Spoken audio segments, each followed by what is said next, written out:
అనంతపురం జిల్లా గుత్తి పట్టణ శివార్లో రోడ్డు ప్రమాదం చోటు చేసుకుంది. గుత్తి పట్టణ శివార్లోని కేంద్రీయ విద్యాలయం వద్ద ఉన్న కుక్క అడ్డుగా రావడంతో కారు అదుపు తప్పి డివైడర్ పై దూసుకు వెళ్లింది. కారు సుమారు 200 మీటర్ల మేర డివైడర్ ను ఢీకొడుతూ వెళ్లింది.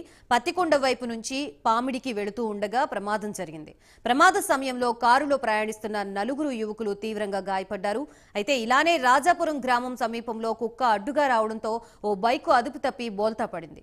ప్రమాదంలో బైక్ నడుపుతున్న ఆనంద్ యువకుడికి తీవ్ర గాయాలు కావడంతో స్థానికులు అతన్ని ఆసుపత్రికి తరలించారు. ఇలా గుత్తి మండలంలో 2 వేర్వేరు ప్రమాదాల్లో మొత్తం 5 తీవ్రంగా గాయపడ్డారు.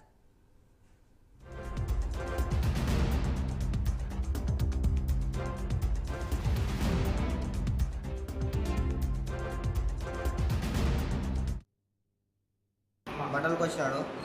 బట్టలు నేనే ఫోన్ పే కూడా కొట్టినాడు. అప్పుడు ఇంటికాడ నుంచి వచ్చేటప్పుడు బ్రేక్ పడుతుంది, ముందు బ్రేక్ స్కిడ్ అయ్యి కింది పడినాడు. ఆనంద్.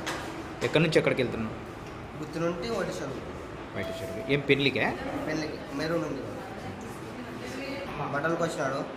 బట్టలు నేనే ఫోన్ పే కూడా కొట్టినాడు. అప్పుడు ఇంటికాడ నుంచి వచ్చేటప్పుడు బ్రేక్ పడుతుంది, ముందు బ్రేక్ స్కిడ్ అయ్యి కింది పడినాడు. ఆనంద్.